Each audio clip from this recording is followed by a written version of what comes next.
Програмата на института е много амбициозна. Тя се ползва с популярност, доколкото аз мога да прецени в България.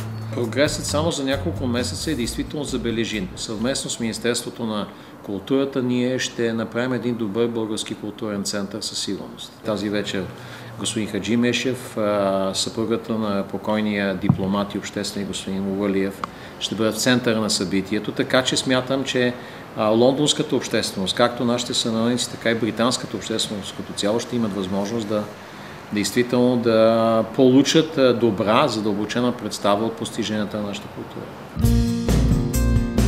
Българският културен институт в Лондон бе домакин на една изключително интересна и емоционална вечер, която събра на едно място изтъкнатият фотограф Иво Хаджимишев и съпругата и дъщерята на покойния Петър Увалиев, Соня и Мила Руф.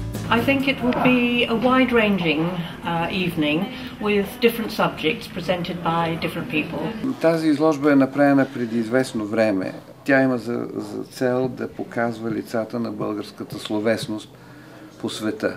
И не случайно е направено и това родословно дърво, в което са представени с фотографии и кратки биографии 80 лица на българската словесност. Изложбата пътува в цяла Европа и днеска решихме да направим това нещо тук, в този прекрасен културен център, който наскоро беше открит, и в памет на Петър Увалиев, защото аз много дължа на това семейство, на него лично. Аз съм в България заради Увалиев. I have the enormous intellectual and personal pleasure to attend tonight's gathering.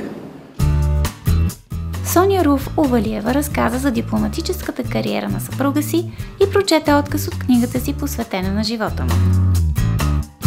Издателят Найджел Фоксъл говори за книгата на Петър Увалиев, посветена на английският художник Уилям Търнър, и за кариерата му като арт-критик.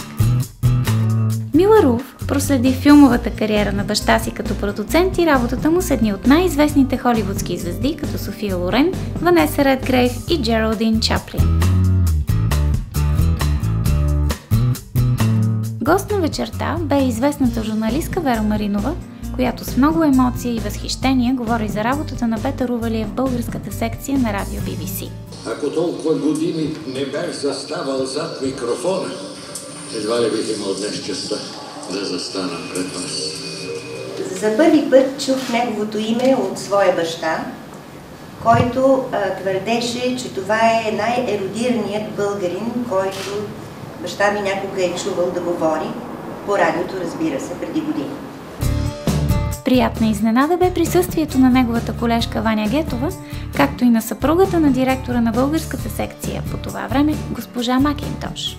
Не на последно място, голяма част, днеска броих, че около 20 души от 25 портрета са хора, за които Петър Увалиев е писал, с които писал е, говорил е по BBC, имал е кореспонденция с тях и мисля, че в неговата памет и в памет на българската култура, която, както виждате, както знаете, върви лакотуши по едни мъчни пътеки.